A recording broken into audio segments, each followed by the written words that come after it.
It's been longer than I had hoped, but today, I invite you to pull up a chair, pour some of your finest mead, and keep your voice down, because today, we're continuing our deep dive into Tamriel's Daedric Princes, starting with Mehrunes Dagon. Mehrunes Dagon, also known as the Prince of Disaster and Destruction, or the Prince of Ambition, is depicted as a four-armed Daedra who towers over others. Best known for causing the Oblivion crisis, his sphere, as defined in the Book of Daedra, is that of destruction, change, revolution, energy, and ambition. He, along with Malakath, Molag Bal, and Sheogorath, represent the four corners of the House of Troubles in the Dunmer pantheon. Mehrunes Dagon is considered to be the Daedric prince most closely tied to catastrophic natural disasters which reflect his destructive nature. In the book, On Oblivion, the author Morian Zenas writes that Mehrunes Dagon, along with Molag Bal, Periite, Boethia, and Vermina, are considered to be the most, quote, demonic of the Daedra. The book reads, quote, their spheres seem to be destructive in nature. The other Daedra can, of course, be equally dangerous, but seldom purely for the sake of destruction as these five can. Nor are these previous five identical in their destructiveness. Mehrunes Dagon's destructive nature is reflected in his realm, the Deadlands, where it is said that the land, which is partially blanketed by a vast ocean of lava, is riddled with natural disasters and is filled with sulfur pools, constant lightning, and plenty of other catastrophic disasters. In addition to the Oblivion crisis, we simply can't talk about Mehrunes Dagon without looking at the Mysterium Xerxes, which is believed to be written by the Prince of Ambition himself. The book features a number of mysterious symbols, which have only been translated by Mankar Cameron as a tool to recruit members into the Mythic Dawn, a cult dedicated to worshipping the Daedric Prince of Destruction.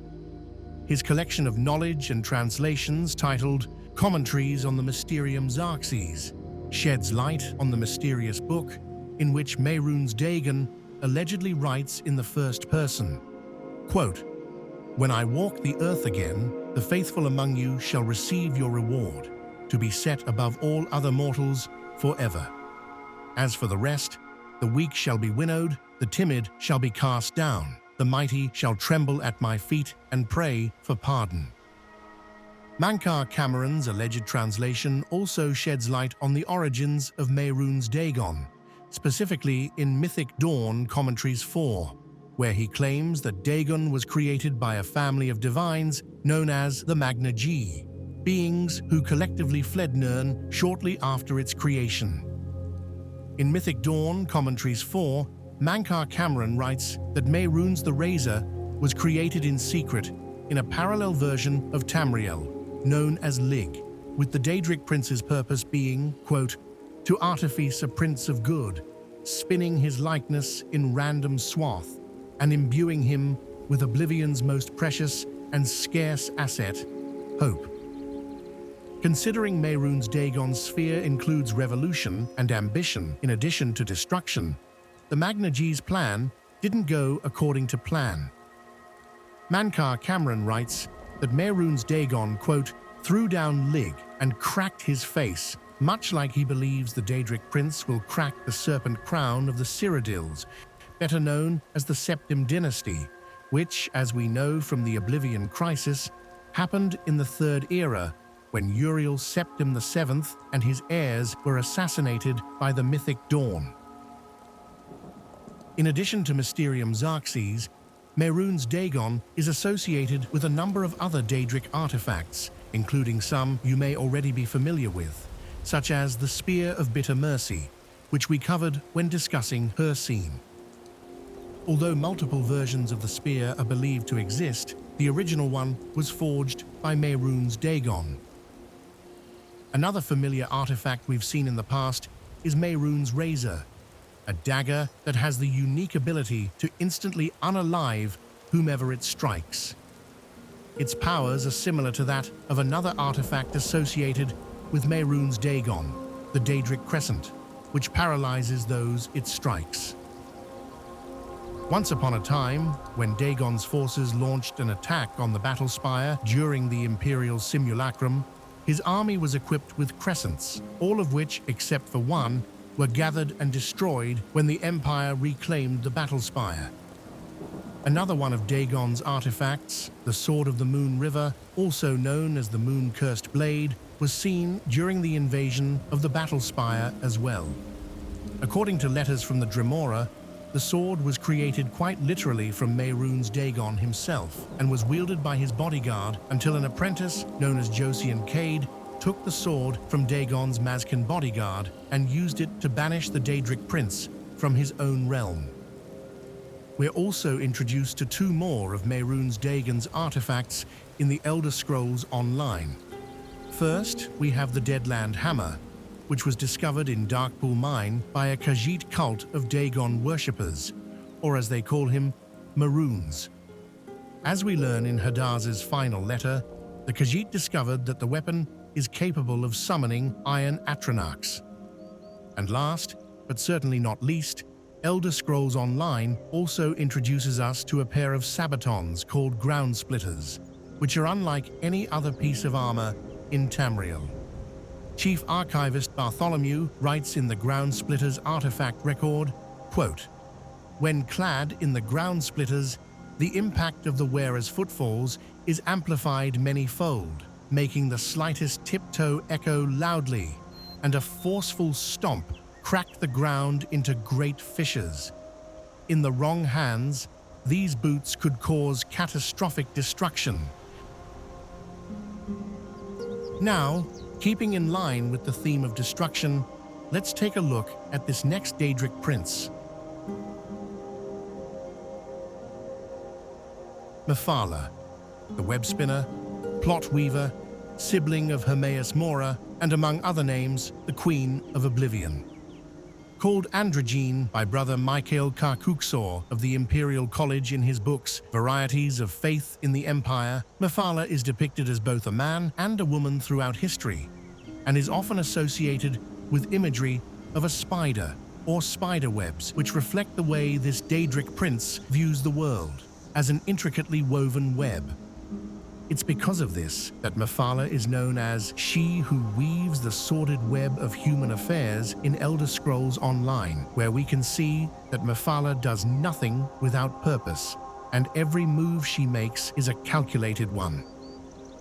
One of the most interesting aspects of Mephala is the fact that her sphere is obscured to mortals, unlike many of the other Daedric princes. The Book of Daedra indicates that the only consistent theme surrounding Mephala's sphere is interference in the affairs of mortals for her amusement. The Orcs consider Mephala to be an integral part in Trinamach's transformation into Malakath, and not in a good way. As we discussed in Malakath's section of this video, the Orcs believe that when Trinamach and Boethia were locked in combat, Mephala emerged and stabbed Trinamach in the back. In the book Anticipations, the anonymous author writes about the relationship between the Tribunal and the Daedra, explaining that in the Dunmer faith, Mephala is considered to be one of the three good Daedra, collectively known as the Anticipations, in reference to the trio being considered the ancestral anticipations of the loving patronage of the Tribunal. She is also cited in the text as the one who taught the Chimer the stealth and assassination skills they needed to survive, leading to the creation of the Morag Tong. Although it's unclear when the Morag Tong was founded, records indicate that they have been active since the First Era. As we learn in the book, The Brothers of Darkness, in the Second Era, the Morag Tong not only worshipped Mephala, they committed, quote, ritual murders and existed as a sort of disorganized cult. According to the text, that all changed with the rise of a character we're all too familiar with, the Night Mother, who some believe could be Mephala herself. In the Second Era, an author named Inyar Gorming writes in the book Fire and Darkness, The Brotherhoods of Death, that the Dark Brotherhood emerged as a splinter faction thanks to a religious schism that resulted in the Brotherhood distancing themselves from the Morag Tong by embedding themselves in the very fabric of society. The previously mentioned book, The Brothers of Darkness, reads, quote, "The important distinction between the Dark Brotherhood and the Morag Tong was that the Brotherhood was a business as much as it was a cult. Rulers and wealthy merchants used the order as an assassin's guild. The Brotherhood gained the obvious rewards of a profitable enterprise, as well as the secondary benefit that rulers could no longer actively persecute them. They were needed." According to Inia Gorming, it was around this time that the Morag Tong pivoted after assassinating Emperor Riemann in the First Era and his successor Potentate Verciduce in the Second Era. As a result, after being outlawed across all of Tamriel, with the exception of the group's home province of Morrowind, they pivoted. Gorming writes, quote, "In order to exist, the Morag Tong must have appealed to the highest power in Morrowind, which at that time, in the Second Era, could only have been the tribunal of Almalexia, Sotha Sil, and Vivec. Mephala, whom the Tong worshipped with Sithis, was said to have been the anticipation of Vivec. Is it not logical to assume that in exchange for toleration of their continued existence, the Tong would have ceased their worship of Mephala in exchange for the worship of Vivec? Although this question could certainly keep the brightest minds in Tamriel in deep discussion until the end of this era, the key takeaway is that the web Mephala spins is incredibly intricate, with plenty of secrets still shrouded in mystery. This brings us to Mephala's artifacts, some of which you may already be familiar with, such as the Ebony Blade, created by the Daedric Prince Mephala herself. Going all the way back to Elder Scrolls Arena, we can see examples of the Ebony Blade's power, which has been known to absorb the life force of those it strikes, while also driving whoever wields it mad.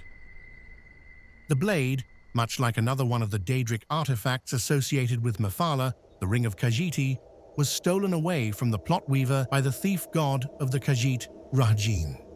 As you may remember, he then used it to steal the Ogma Infinium from Hermaeus Mora. The Queen of Oblivion is also associated with a weapon known as Mephala's Teacher, which we see in both the Elder Scrolls Blades and in Morrowind. Although little is known about the weapon in comparison to the Ebony Blade, according to legend, it was used to punish stubborn followers. Through the events of the Elder Scrolls Online, we're introduced to Mephala's final artifact, the Obsidian Husk, an object whose origins are shrouded in mystery. In the book, The Obsidian Husk, the author writes that some believe the object to be a fragment of Oblivion, while others believe that it contains a piece of Mephala's essence. Passed down by the Spider Cult, a group we're introduced to in ESO dedicated to Mephala, the item can be used to enchant others. Now, after hearing about the Dark Brotherhood and some of the questionable things associated with Mephala, let's shift gears and take a look at the Daedric prince most closely associated with light. Meridia, known as the Lady of Infinite Energies, the Prince of Life, and the Radiant One, is considered to be the most benevolent and one of the most mysterious Daedric princes. Depicted as an angelic woman, Meridia's sphere, which is also obscured to mortals much like Mephala, is considered to be closely associated with the energies of living things. This is fitting, considering Meridia is so closely associated with light and a hatred for the undead, making her one of the Daedric princes considered to be not necessarily good, because the mortal concepts of good and evil have no bearing on the Daedric princes, but, as the Skyrim loading screen indicates, she isn't wholly evil. As Redguard scholar Thoraya explains to players in the Elder Scrolls Online, Meridia can be considered the Daedric Prince of Life, who, as she explains, quote, has a reputation for benevolence. The stories I've heard almost always concern her appearing before mortals to purge necromancy and undeath. Sounds almost divine.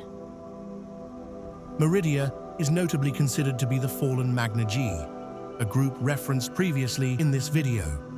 Once upon a time, Meridia was part of the Magna G, along with her sister Zero Lig and 7 others, including Ethelia, who was introduced in ESO. According to a book titled Exegesis of Meridia, Meridia was cast out of Aetherius shortly after the creation of Mundus, with claims that she, quote, consorted with Daedra. Because of this association with Daedra, she became the fallen Magna G and became the Meridia we know today. The previously mentioned Exegesis of Meridia sheds light on the creation of her realm of Oblivion, known as the Colored Rooms.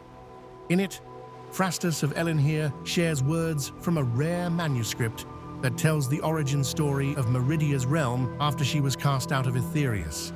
It reads, quote, She formed of her substance a great drag lens, and the light of Magnus was bent thereby.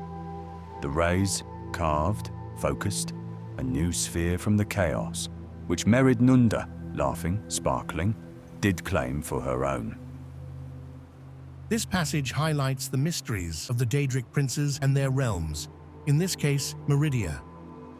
Did the rays carve the sphere out, giving Meridia a realm to call her own, or did they merely focus on what was already there, hiding just out of sight?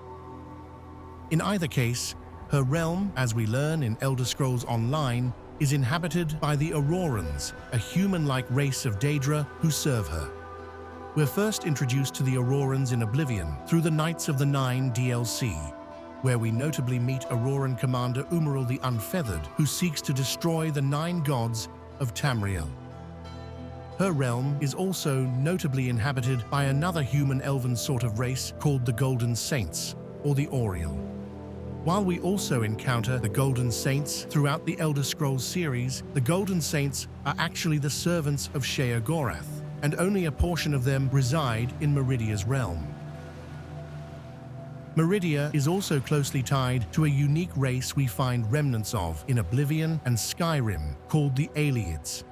In a book titled The Wild Elves, the Ayleids are dubbed the Wild Elves compared to the Altmer, Bosmer, and Dunmer, who all integrated into society. The book notably calls the Ayleids one of the greatest enigmas of the continent of Tamriel. With little references to them throughout recorded history, Chorvac writes, quote, We are left with almost nothing. The mysterious ways of the Ayleids have remained shrouded since before the First Era, and may well remain so for thousands of years to come. The Ayleids consider Meridia to be the personification of light, the 4th element, and revere her as an incredibly important figure. Because of that, it should come as no surprise that one of Meridia's artifacts, the prismatic core, is so closely associated with the Ayleids. As we learn in Valasha's journal, found in the Elder Scrolls Online, the prismatic core was created by priestesses of Meridia with the intention of powering the prismatic weapon to defeat the Abagalas, a group of Molag Bal worshippers. Although the weapon was destroyed during the Ayleids' victory, the core survived and was brought to the Dwemer ruin of Mzenelt, where it was hidden until it was recovered in the Second Era and reforged into the prismatic weapon. Along with Mephala, Meridia is also notably associated with the Ring of Khajiit, with the Bright Lady offering it to mortals as a reward in exchange for cooperation. Another one of Meridia's artifacts you're likely familiar with is Dawnbreaker, an artifact created by Meridia herself, quote, in a holy light that breaks upon the prince's foes. The unique bright glow of the sword reflects Meridia's nature and, as such, has the ability to burn away corruption and false life like the undead and werewolves. Meridia is also associated with an item known as the Opal Charm, as seen in the Elder Scrolls Online. This unique necklace glows bright with light directly from Meridia's realm, according to the artifact's record, as catalogued by Chief Archivist Bartholomew, who writes, quote, Mages of our order immediately identified it as immensely magical, radiating chromatic light, capable of illuminating its entire shrine, even while sitting idly on its altar. I have further assessed the charm and found it to be capable of far more than a pretty light show. The stone is deeply connected to Meridia's realm, and the light it emits is pulled directly from the colored rooms. This brings us to the final and most infamous of the artifacts associated with the Lady of Infinite Energies, Meridia's beacon. As we know from Skyrim, when a new hand touches the beacon, Meridia will speak to whomever finds it, compelling them to return it to Mount Kilcreath. Although its random manifestation in Skyrim is famously viewed by players as borderline annoying. As we learn in Elder Scrolls Online, the beacon's origins go back to the Second Era, when it was given to Jesard of Black Heights as a gift, with the promise of bringing him luck and showing him the path to a bright future. Over time, however, Meridia spoke to Jesard through the beacon, showing him visions in hopes of imploring the Khajiit to find what is believed to be a successor to the Golden Knight, Darien Gautier, who wasn't the loyal servant Meridia expected him to be. After the beacon was recovered by the Vestige, we hear nothing of it until the Fourth Era, when the last Dragonborn comes into possession of the beacon. Now, in a surprising turn of events, let's shift gears and go from the prince most associated with light to the Daedric prince considered to be the most ruthless.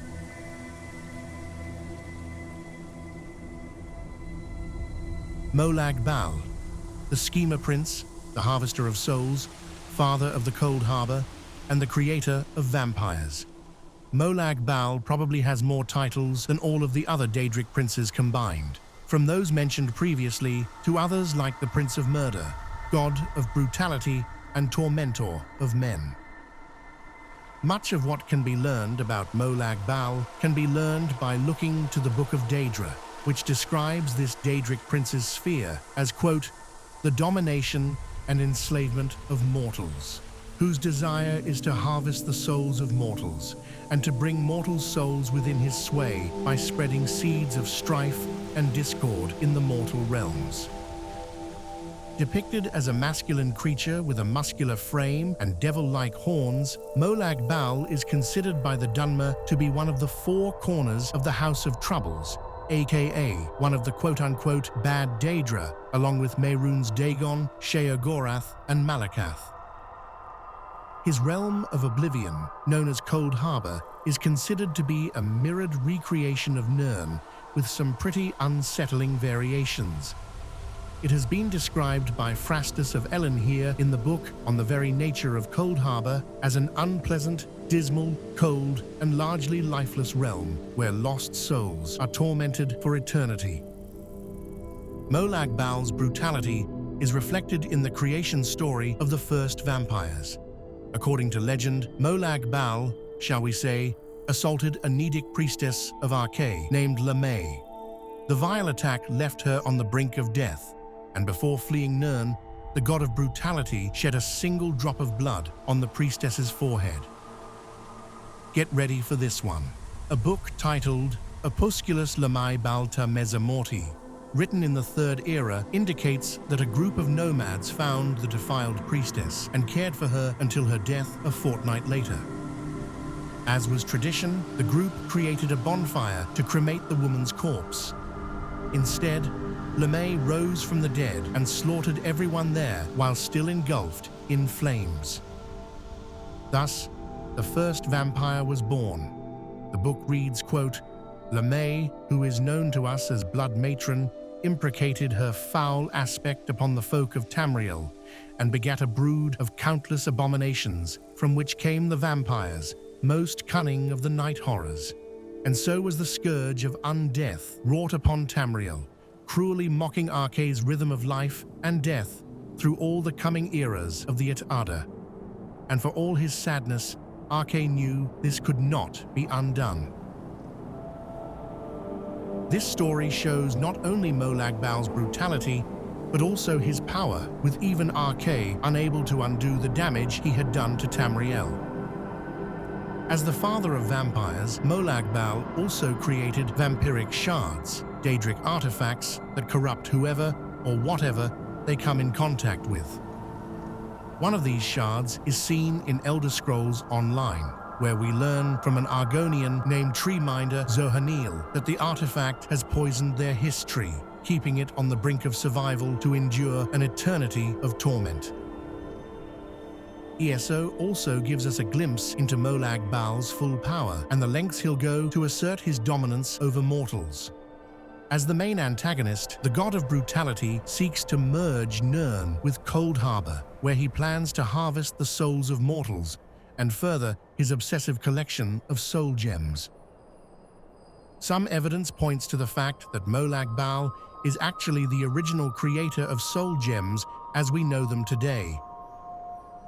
While nothing is certain, Molag Bal's also associated with artifacts known as the Harvest Hearts, which, as we learn from Vanus Galerian, are used to enslave entire cities and communities at once, forcing those under its power to obey Molag Bal.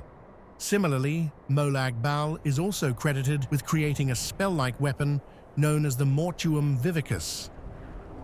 Originally gifted to an Aeliad king named Anumaril of Abigalas, who ruled over a settlement dedicated to the worship of the Daedric Prince, this instrument of domination is described by Guildmaster Sees All Colors in ESO as a, quote, massive spell capable of holding and harnessing the souls of thousands upon thousands of dead. While thankfully we don't get a chance to see the spell's full, unbridled power in action, the Guildmaster says that if it were to be released upon Tamriel, the world as we know it would cease to exist.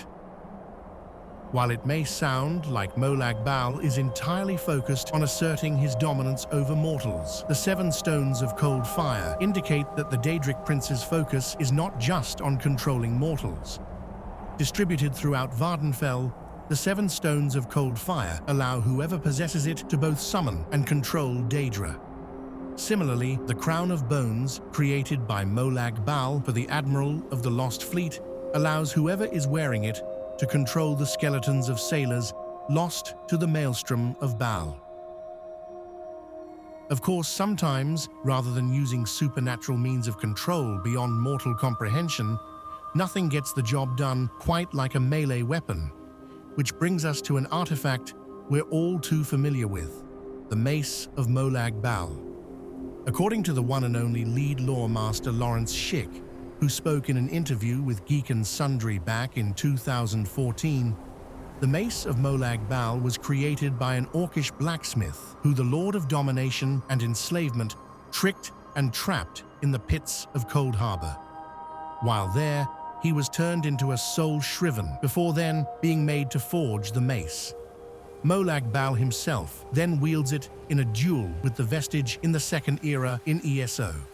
It's then given to players at the end of Molag Bal's questline in Oblivion in the Fourth Era, and lastly, rewarded to the last Dragonborn in Skyrim after helping capture a priest of Boethia.